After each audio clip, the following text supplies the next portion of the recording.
The cameras rolled. Bright lights lit up the set of The View. It was supposed to be just another celebrity appearance. Harrison Ford, the legendary actor, had come to talk about his new film, A Quiet philosophical piece about memory, history, and truth. The crowd clapped as he walked in, tall and steady, his presence commanding without effort. But from the moment he sat down, something felt different. He didn't smile. Not when Joy Behar welcomed him. Not when Whoopi Goldberg joked about him still doing action movies at his age. He just stared ahead, calm and silent. Joy opened the segment with a laugh, leaning in with her usual smirk. "So, Harrison," she said, "you've made a career out of playing grumpy men. Are you just playing yourself at this point?" The audience laughed. Harrison didn't. He looked at her, not angry, tired. "Maybe it's because I've been in rooms like this one for 50 years, he said slowly, and watched as real conversations got buried under cheap laughs. Silence fell over the room. The audience didn't know whether to laugh again or wait. Joy blinked. Whoopi raised her eyebrows. Even the camera crew seemed confused. Joy tried to recover. "Come on, lighten up. It's just a little fun." Harrison leaned forward slightly. His voice remained calm but sharper now. "It's not fun when every time I sit down on shows like this, someone tries to reduce decades of work into a punchline." The crowd went quiet. Whoopi jumped in, trying to smooth it over. "We're just talking, Harrison. That's what we do here." He turned to her. "You know better than anyone, Whoopi, how the media turns every appearance into a meme, every quote into a headline. But the only time people actually listen," he paused, "is when someone stops playing the game." Joy shifted in her seat. Her voice grew tense. "Well, if you don't like the game, maybe don't come on the field." And that's when his tone changed completely. No longer calm, now precise. Measured. "That's the problem, Joy. You don't even realize it's a game. You think this is real discussion? But it's theater. You've been here so long, you can't see the difference." The audience gasped. The segment cut to a commercial. But something else happened, something the average viewer didn't catch. In the background, near the second row of the studio audience, a man stood up and quietly left through the side door. He wore a tan coat, short gray hair, and pinned to his jacket, only for a second before he covered it, was a black badge with white letters. "NSA visitor, level 3 access." That detail would have gone unnoticed, except a freeze frame of the broadcast started trending within an hour on Twitter. A user zoomed in and posted, "Who is this guy? Why is there an NSA visitor in a daytime talk show studio?" The post exploded. Within hours, another user replied with something chilling, a still image from a leaked 1983 Senate intelligence. Hearing it showed the same man 40 years younger, sitting in the background of a closed-door meeting marked classified operation. Real light, the faces of the senators were blurred, but the man's face, cold, unreadable, was clear. Who was he? What was he doing in the studio? Why had Harrison Ford reacted that way? And why did the network suddenly scrub the segment from its website? Harrison disappeared from the media for the rest of the week. No interviews, no statements. His film's premiere was quietly canceled. Reporters who reached out to his publicist received a simple reply, no comment, but the internet wasn't finished. Independent journalists and digital sleuths began connecting the dots. They looked into Harrison's film, into his military records, into a strange list of declassified programs tied to media influence. And one name kept appearing. Operation Real Light. It had started as Cold War propaganda aimed at enemy states. But maybe, just maybe, it had never stopped. And maybe the real audience was always us. Note. Here's the continuation of your story, written in simple, cinematic English, emotionally intense, suspenseful, and true to your original outline.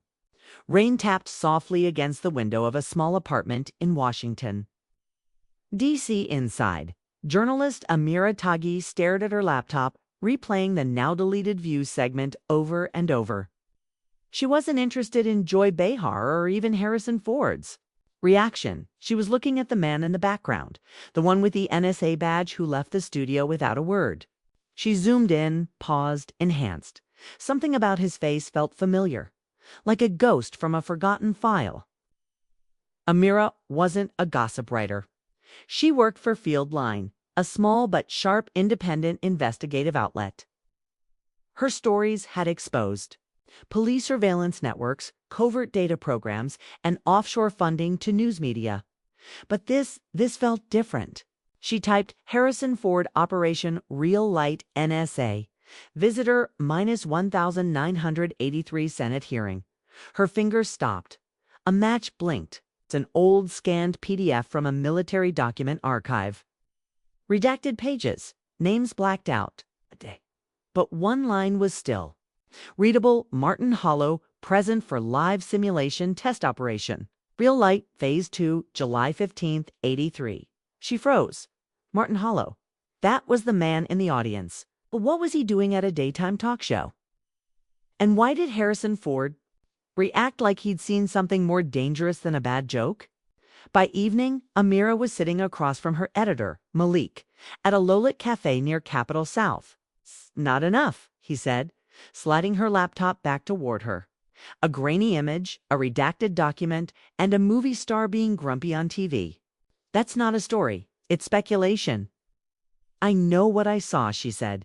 He didn't just get offended. He made a statement. He knew exactly what that moment was. Malik sighed. Do you think Ford staged that moment? I think.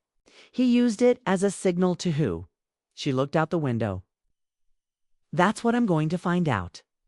The next day, Amira started tracing Ford's recent movements. Public appearances, interviews, speeches, nothing stood out until she hit one. Short podcast appearance, an interview with an ex-CIA analyst turned academic named Dr. Youssef Legrand. In the recording, Ford spoke strangely, weaving metaphors about memory, silence, and who decides what people remember. Amira played it 3 times. Then she searched for Legrand. He was hard to reach. No social media. No public phone number. But she found an old article he wrote for Foreign Affairs titled Simulated Memory, the New Weapon in Psychological Warfare. Her gut tightened. She called every contact she had in counterintelligence. Finally, one of them gave her a single tip. Check for something called ARIA, Artificial Recall Index Architecture. It's not in the records. It lives in the gaps. That night, an envelope appeared on her doorstep. No return address. Inside was a flash drive. No note. Just a file titled Silent Edits. She plugged it in. A video loaded. It was raw studio footage, not from the broadcast, but from the control room. She saw the View's director calling camera angles, switching feeds. But then, at the exact moment, Harrison made his now famous statement. The feed paused for 4 seconds. In those 4 seconds, something disturbing happened. The closed captions changed before he even finished speaking. The text at the bottom of the screen didn't match what he said, and the audience audio muted, replaced with a louder laugh track. The broadcast had been manipulated in real time. Jesus, Amira whispered. Suddenly, her laptop screen went black. Then a line of text appeared. You're not supposed to be here. Her power went out. The next morning, Amira packed a bag and drove to Virginia, where Youssef Legrand lived. Under a new identity, she didn't call. She just showed up at a bookstore he was known to visit. He spotted her, hesitated. I don't do interviews anymore, he said flatly. I think Harrison Ford used your work to send a message, she said, and someone tried to erase it. He looked away, then back. Come with me. They sat in the back of the bookstore. He pulled out a small notebook. IA was never supposed to leave testing. It was a predictive feedback system using media appearances to influence not just opinion, but memory. The idea was simple. If you could control how people remembered an event, you didn't need to change. Reality. And Ford? She asked. Legrand nodded slowly. He helped test the earliest version under Operation Real Light, but he walked away. He said it was ... unethical. Theater disguised as truth. They said he was being emotional about he saw what we were doing and now. Legrand leaned in. Now he's trying to warn the rest of you before they do it again on a global scale. Outside, a car engine idled too long. Inside, Amira's phone buzzed. A message from a blocked number. They'll make you forget you ever cared. She looked up at Legrand. I don't forget, she said. I report. But even as she spoke the words, she felt the world around her shift, as if someone, somewhere, was already rewriting the script. A week had passed since the incident on The View, and Harrison Ford was still missing from the public eye. News channels speculated everything from retirement to a mental breakdown. His team released no statements. His agent declined interviews. But one thing was clear to Amira Taghi. This wasn't just about one bad interview. This was about control. She sat alone in her newsroom office at 3 a.m., lit only by the blue glow of her laptop. In front of her were 4 key names connected to the early history of Operation Real Light, including Dr. Martin Hollow. The NSA visitor seen walking out of the View studio. She typed in every version of his name into online archives. Nothing. No interviews, no job history. It was like the man disappeared after 1986, until now. Then something strange happened. She found an internal government memo, not about Hollow, but about something called the Memory Project. It had been shelved in the late 90s, but one of the people listed as a reviewer, J. Ford, her stomach dropped. The H didn't stand for Harrison, but Harold, his legal first name. He had reviewed intelligence policy. Why? The next day, she flew to New Mexico. A contact had reached out anonymously after she published a cryptic Twitter thread about Harrison and Operation Real Light. The message was short, "You're looking for answers." He left them in the desert. She drove 4 hours into the hills outside Los Alamos, ending at an abandoned film storage unit. Inside, dust coated everything: film reels, notebooks, old VHS tapes with faded military stamps. In the back corner sat a crate marked ARIA Test Logs Unedited. She loaded one of the tapes into an old player. It was grainy, black and white footage from 1982. In it, a younger Harrison Ford sat in a small room with 3 men in military suits. A woman, voice distorted, asked him questions. Do you believe people can be convinced they saw something? They didn't. Ford nodded. Yes, easily. All it takes is repetition and trust. The tape ended with a title card. Test subject number 019. Successfully reclassified memory of altered broadcast within 24 hours. Amira stood up. This wasn't just psychological warfare. This was neurological theater. Back in D.C., pressure was rising. On cable news, a viral segment had taken over. Did Harrison Ford go too far?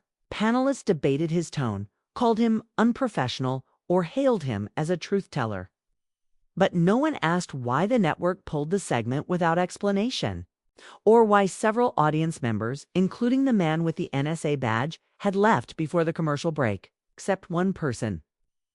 An anonymous Reddit user claiming to work inside Civics Media, the firm that handled The View's digital signal processing, posted a thread that broadcast wasn't supposed to air live. It was queued for delay, but someone rerouted it through a raw feed backup. That's why Ford's speech hit unfiltered. He hacked his own interview. Amira screenshot everything. That evening, her phone buzzed again. This time, no message. Just a photo. It showed her car parked outside the news building with a red circle drawn around her license plate. And another image. Her apartment door cracked open slightly. She ran home. Everything was in place, but one thing was missing: the flash drive. Only the empty envelope remained. She called Legrand. "They're watching you now," he said. "They want to know how much you've seen. They'll let you keep going just far enough, before they make you forget you ever asked." She swallowed hard. "They stole my only copy." "No," he said. "Ford planned for that. There's more than one. Where?" He hesitated. "In the archive vaults. At Veriton." Amira's eyes widened. Veriton was a private intelligence firm that claimed to be a cybersecurity contractor, but in reality, it served as the cloud ghostwriter for half the media ecosystem. They processed metadata for federal clients, shaped news algorithm flows, and rewrote thousands of documents before they ever reached the public. Getting in wouldn't be easy. Getting out might be impossible. But Amira had already made her choice. She knew now that Ford's appearance on The View wasn't a breakdown. It was a breach. Controlled moment smuggled into the public eye, not to win sympathy, but to start a fire. She was no longer chasing a celebrity's story. She was chasing a deleted history, and someone out there was racing to bury it again. The glass doors of Veritone data systems stood like gates to another world, glossy, mirrored, and anonymous. No sign, no logo, just a small keypad beside the entrance. Amira stood across the street, watching. She had memorized the entry pattern leaked by a whistleblower years ago, back when Veritone denied hosting surveillance archives. Now she was about to walk into the lion's mouth. She wore a plain black coat and carried only a small shoulder bag. No ID, no phone. Just a USB stick hidden inside a pen. Her target wasn't in the main server room. That was a decoy. She needed Subvault 3, the storage level built for legacy footage, physical and digital records. It's too old or too sensitive to trust to the cloud. With every step inside, she felt her nerves tighten. A security guard scanned her without comment. She gave a fake name. The system beeped once, then green-lighted. She was in. The elevator dinged softly. As it descended, she stared at her reflection. In the steel doors, her heart pounded. This wasn't journalism anymore. This was espionage. She reminded herself why she came. Harrison Ford had embedded a message in the View segment. Not for publicity, for protection. The man wasn't trying to save his reputation. He was trying to warn the world. When the doors opened, she stepped into a cold, concrete hallway. Fluorescent lights flickered above. A voice on the PA system spoke in soft tones. "Remember to clear credentials every 90 minutes. Internal recording active." She turned the corner, scanning the rows of numbered doors. Then she saw it. S-Vault 3. Locked keypad access. She reached into her bag, pulled out the pen, unscrewed it, and slid the small USB into a port hidden beneath the keypad. It blinked, and green. The door opened. Inside were shelves of digital archives, hard drives, tapes, compressed memory cores. She went straight to the back, searching for a code Legrand had given her. Aria 421 Black. There it was, a small silver case. She grabbed it just as the lights above flickered red. Security breach, alarms didn't blare, but she heard footsteps. Rapid, clipped. She slid the drive into her coat and made for the exit. Down the hallway, around the corner. Too late, two men in suits blocked the elevator. No badges, no smiles. "Miss Taggy 1 said, 'We need to ask you a few questions.'" She didn't answer, just stared. "What you took belongs to the U.S. government," the second said. "It's dangerous. You don't understand the full scope." "I understand enough," she replied. "You're being manipulated." "Harrison Ford doesn't care about the truth," the first man said. "He's just mad he lost control." Amira narrowed her eyes. "Then why erase him?" They paused. "We're not here to erase anyone. We're here to manage memory." She took one step back, her voice calm. "Memory isn't yours to manage." At that moment, a door behind them burst open. "Dr. Youssef Legrand." "I told you," he shouted. "This isn't containment anymore. It's censorship, and I won't be part of it." The agents turned. Amira didn't wait. She ran. She didn't stop until she was back in her car. The case clutched against her chest. Her hands shook. But she had it. The original reel of Ford's full interview, unedited, unfiltered. She played it that night. The parts that had been cut were stunning. Not just what he said, but how he said it. At one point, Harrison looked directly into the camera. His voice calm, dead serious. This isn't about what I've done. It's about what they're doing now. About how they've turned attention into obedience. The next war won't need bullets. They'll just need belief. Then static. And in the final frame, a short line of white text blinked on screen. Veriton isn't watching you. It's rewriting you. Amira sat back in her chair, heart racing. She was now holding a weapon more dangerous than a leak. This wasn't just a conspiracy. It was a new kind of warfare, and the battlefield was everyone's memory. And now, the only question was, how do you fight something designed to erase the very proof that it exists? The real was real. Amira Taghi sat in her apartment, lights off, blinds closed, phone battery removed. On the screen in front of her, Harrison Ford's full, uncut interview played again. Not the version aired to millions, but the one hidden. In Veriton's vault, in the unaired portion, Ford didn't just criticize the media. He exposed it. What people see now isn't news. It's memory management. Language shaped not to inform, but to dull.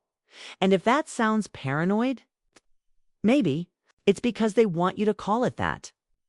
He leaned in, looking straight into the camera. Not Joy, not Whoopi, but the viewer. Operation Real Light wasn't about propaganda. It was about emotional recalibration. Convince the public that nothing matters, and they stop asking who benefits. Click, the video ended. Amira knew now. This wasn't a one-time manipulation. It was ongoing. Embedded across entertainment, talk shows, even social media trends. That's why Ford did it live. No script, no filter, just truth in a place least expected. But she needed help. One woman couldn't take down a digital surveillance industrial complex alone. She called Legrand. "You have the reel?" he asked. "You haven't uploaded it?" "No." "Good.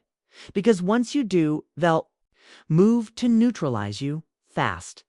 There was a pause. "Meet me at the Smithsonian Archives tonight, after hours. There's something you need to see." Night fell like a blackout curtain. Smithsonian building was closed, dark, except for one side door quietly unlocked. Amira slipped in, followed narrow hallways until she found Legrand in the special collections. Room standing over a series of declassified intelligence maps and old television broadcast schematics. "You're not just exposing Veriton," he said. "You're tearing the lid off Mimnet. Mimnet. A covert layer of broadcast signal processing. It's been running since 1999. Its job is to detect and rewrite segments of live programming, deemed emotionally destabilizing in real time." Amira stared at him. "How many programs?" "All of them. Every major news network. Late-night shows. Daytime panels. Even Netflix originals since 2017. She was stunned. "And no one noticed." "They didn't want to notice," he said. "It's designed that way." Then he handed her a thumb drive. "This is the broadcast blueprint. It's the backdoor key. Upload this with the reel, and you'll prove that what aired wasn't real. It was altered. What will it do? It'll burn the mask off. The algorithm. The edits. It'll show people how their memories are being molded. And we do it tonight." Legrand hesitated. "There's one more thing." He opened an old folder. Inside was a photo. Harrison Ford in uniform, but not from a movie. From 1976. During a classified intelligence outreach program called Actor Influence Study Eyes. Ford had been used in cultural psychology experiments by the Department of Defense, blending cinema and information warfare. "He wasn't just a test subject," Legrand said. "He was part of the program." Amira felt dizzy. "So, he's not the whistleblower? He's both the weapon and the warning." That night, Amira went to her safe house, a small rented studio over a bookstore in Baltimore. She uploaded the reel, paired it with Legrand's backdoor key, wrote a sharp 300-word summary. No dramatics, just facts, links, proof. She clicked publish. The screen froze, then went black. Text appeared. Your upload has been quarantined by Civic Trust AI under the Dissonance Protocol. Then, if you proceed, your national access credentials will be suspended. She sat frozen, then typed, proceed anyway. Enter. The upload started again, this time slower. She watched the percentage climb. 10%, 37%, 61%. Then her lights flickered. Outside footsteps. A knock. She didn't answer, just watched the bar. 74%, ... A louder knock. Amira Taghi. This is federal intelligence. We have a warrant.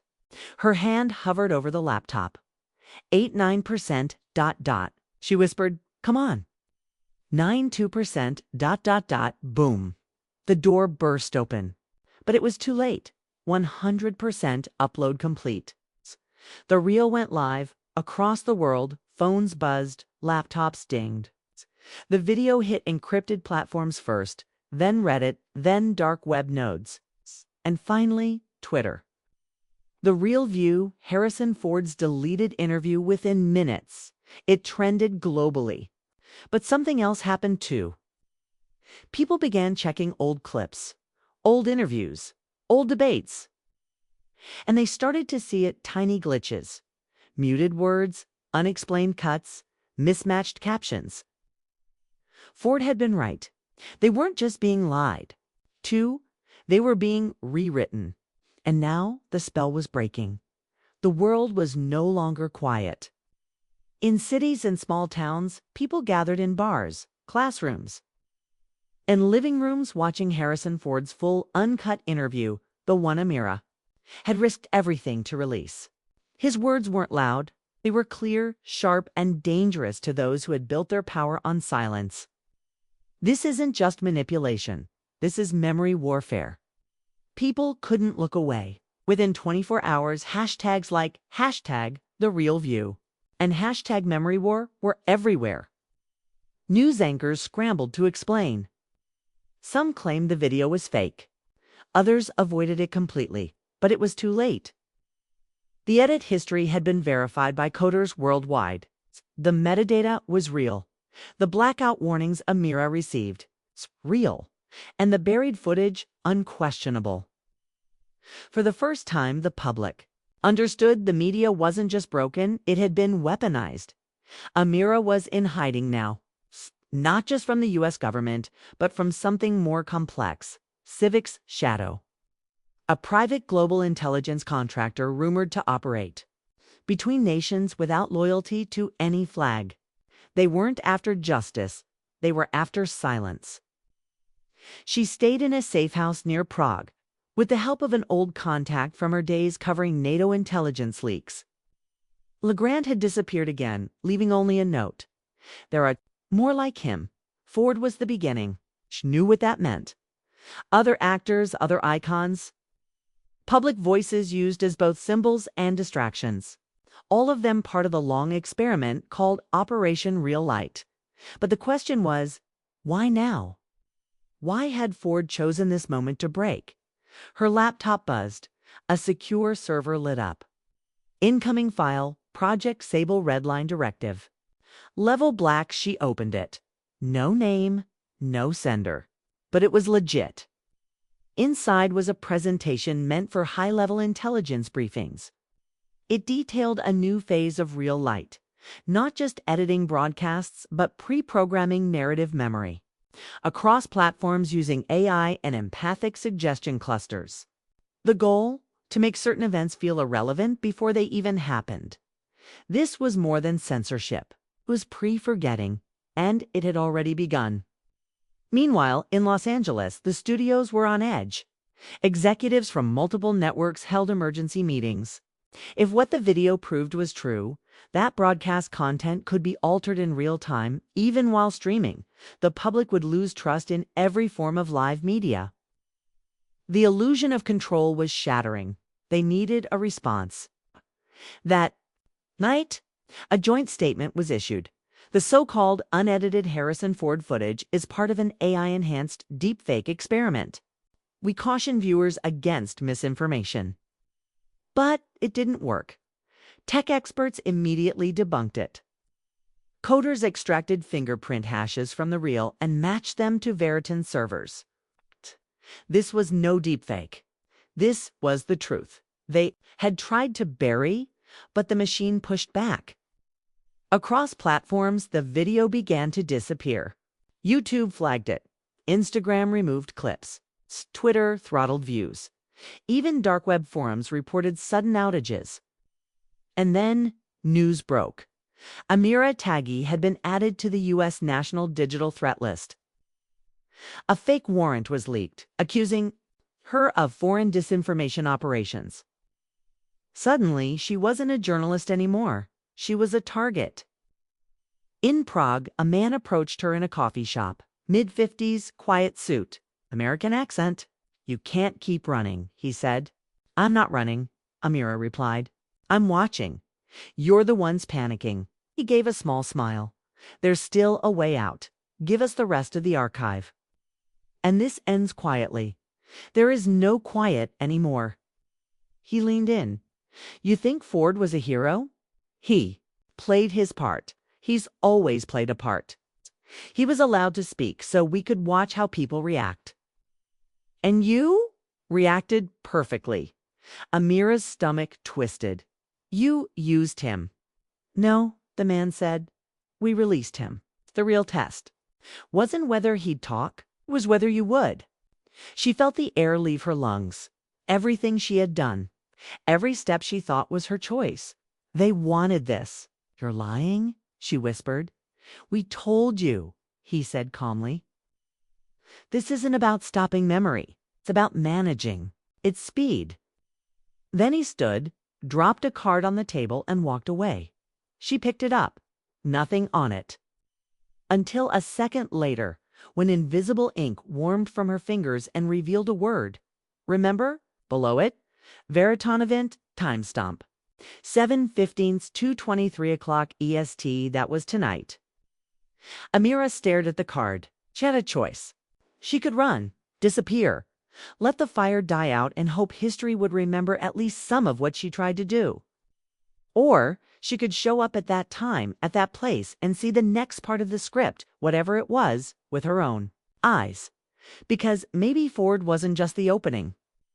Maybe he was warning her not about what they erased, but about what they planned to insert next. Amira stood outside the Veriton Annex in D.C., hidden in the shadows of an alley. The building didn't look special, just glass, concrete, quiet. But at exactly 11 p.m., as written on the mysterious card, the back service doors slid open. No guards, no noise. Just silence, like the building was breathing. She walked in, every step echoed. The lobby was dark. Lights flickered above. Somewhere inside, something was waiting, not for an attack, but a witness. She followed a narrow hallway until she reached an elevator marked restricted. The card in her pocket buzzed. Access granted. As she descended underground, her mind raced. Had Ford known this would happen? Had this all been scripted? Even her. But as the doors opened, the air changed. Below, in a white, windowless room, dozens of holograms flickered in the air. Fragments of interviews, debates, news clips, and war footage. They floated silently, all looping a few seconds at a time. Some were familiar, political speeches, celebrity interviews. Others were fabrications, scenes that never happened but looked completely real. And at the center of the room was a tall black chair. Someone sat in it. Harrison Ford, but not like before. His face was paler, aged beyond recognition, like the last few weeks had drained him. He looked up. "I was wondering when you'd come," he said. Amira stepped forward. "Is this real?" Are you real? He nodded slowly. More real than... What's coming? She looked around. What is this place? A memory machine, he replied. The center of the new narrative system. Here, they don't just rewrite history. They test the future, create events before they happen, rehearse reactions, adjust tone, she whispered, so that when it actually happens, people already accept it. He smiled sadly. Exactly. Exactly. He stood, walked toward her slowly. I was part of the first generation. They tested on actors first. We were the perfect subjects trained to lie convincingly. Then they moved to journalists. Then, why did you finally break the silence? He stopped in front of her, because I saw what comes next. He turned to one of the holograms. It showed a world leader resigning in shame, admitting to a crime no one could verify. Another showed a mass protest erupting after a tragedy that never occurred. These aren't plans, Harrison said. These are rehearsals. He looked her in the eye. And in 72 hours, they're going to insert the first false memory globally. Not a glitch, not a rewrite, a full replacement. It's an event that never happened. That will be remembered by everyone as if it did, she gasped. What event? He hesitated, then, an assassination, one that triggers war. Suddenly, alarms blared. Red lights flashed. The building shook. They found us, Harrison said. From the walls, steel shutters slammed down. Go to Terminal 3. He shouted, upload the full memory logs. Expose the false event before it spreads. What about you? I'm already erased. But you, they still fear your voice. Amira ran. She dodged through collapsing corridors, sprinted past black-suited agents who shouted her name. Gunfire echoed in the distance. She reached Terminal 3, a secure chamber with an old control board. She inserted the memory reel, connected Legrand's bypass key, and began the upload. 0%, 12%, 26%. Sweat poured down her face. In her earpiece, a voice crackled. Joy Behar's, but not Liv. It was scripted audio being tested. A tragedy. The nation mourns. But we must move forward united. They were already crafting reactions. 43%. 61%. Footsteps pounded outside the door. She locked the panel. Then finally, upload complete. The system beeped. A final message flashed. Upload accepted. Memory intercept now public. Amira collapsed against the wall. It was done. 2 days later, the world changed. The broadcast was leaked across every uncensored network and underground platform. Vice showed the Veriton memory chamber. Sid showed the synthetic events. It even showed a simulation of an assassination that had not happened yet, complete with edited reactions from major news figures, including Joy Behar. The public panicked at first. But then something stranger occurred. People began to remember things differently. Old debates, past elections, even tragedies all came into question. Trust collapsed. But in that collapse, something new emerged. People demanded raw feeds, unedited footage, proof before belief. Small independent networks rose up. Governments were forced to admit the existence of narrative testing programs. Congress opened emergency hearings. And somewhere in that chaos, Amira disappeared again. Some say she moved to Iceland. Others say she joined a media resistance group in the Balkans. A few believe she's still out there listening, watching, waiting for the next breach. And as for Harrison Ford, he hasn't been seen since that night. But sometimes, during quiet interviews when a guest says something that cuts a little too deep and the host looks briefly afraid, people whispered that maybe, just maybe, he's still guiding the story. Not as an actor, but as a memory that refused to be rewritten.